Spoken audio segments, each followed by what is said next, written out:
Hi, I'm Craig Cohen, host of Houston Matters, and the upcoming Texas votes, where the Republican primary runoff candidates for Texas Lieutenant Governor, incumbent Lieutenant Governor David Dewhurst and State Senator Dan Patrick will square off in a debate on Friday, May 2nd.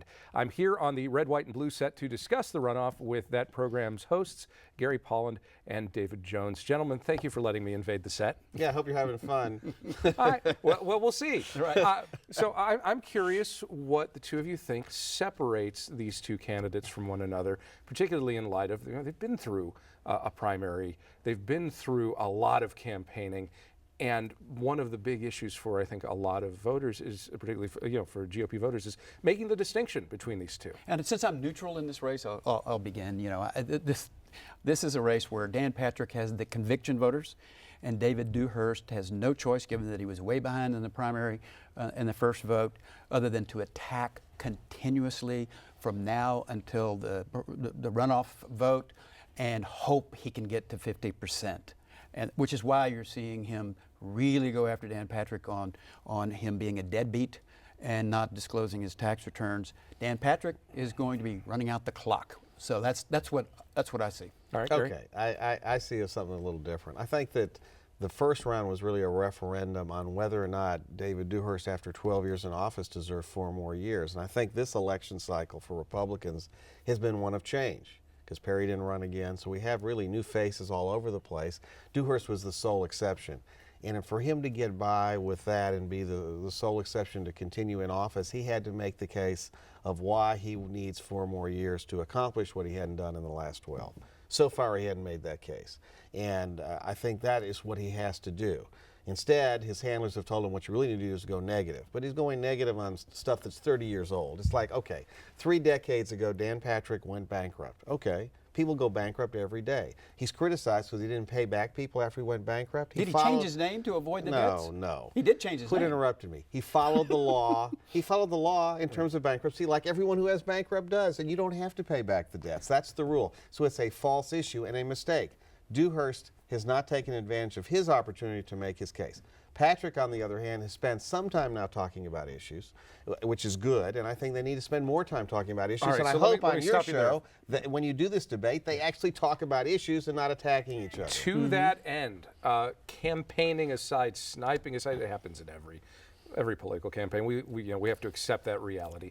Are there distinctive positions that you see in any particular issues? You say, this is, if you're trying to separate out this candidate from this one, from Dewhurst, from Patrick, here's where you separate them. Well, yes. One of them has the most strident, vile kind of rhetoric on an issue really that the state doesn't have a great amount of discretion to act in, which is immigration, and that is Patrick. I mean, his rhetoric is extreme. Dewhurst is doing his dead level best to show Republican voters that if you want to lose this race in November, you might want to worry about that. I am the safer choice if you want to hold on to this position in the Republican Party. All right, Gary? I disagree. I think their position on the issue of controlling the border is no different than any other Republican running this cycle. There's a reason why everybody running in the Republican primary were talking about the same issues. Even if you're running for railroad commissioner, ag commissioner, they're all talking about controlling the border.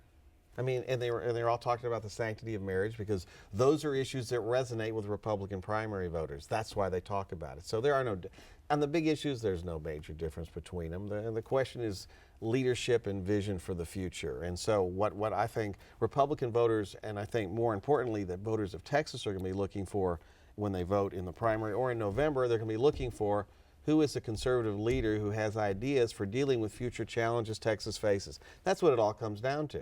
Again, Patrick has started that discussion. So far, we've heard nothing from Governor Dewhurst about that. I'm not saying he doesn't have any ideas. I'm sure he does, and I hope that he talks about them when he comes on, does the debate, and when he comes on our show and talks about it. We're going to give him the opportunity, because that's what people are interested in. I think the attack mode that he's going is a loser for Dewhurst. I don't think he will beat Patrick with attacking him.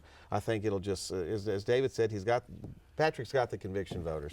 They're going to come and vote in the primary. Guys, we could talk about this all day, but I think the most important thing is we get people the opportunity to actually see these candidates in action in the debate coming up on May 2nd. So Gary, David, thank you both very much for chatting with me.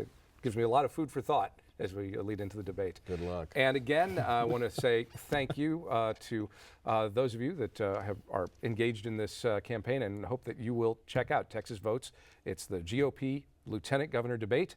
And you'll be able to see it from Houston Public Media and the Houston Chronicle on Friday, May 2nd. Starts at 7 on Houston Public Media TV 8, News 88.7, and streamed live online at houstonpublicmedia.org/debate.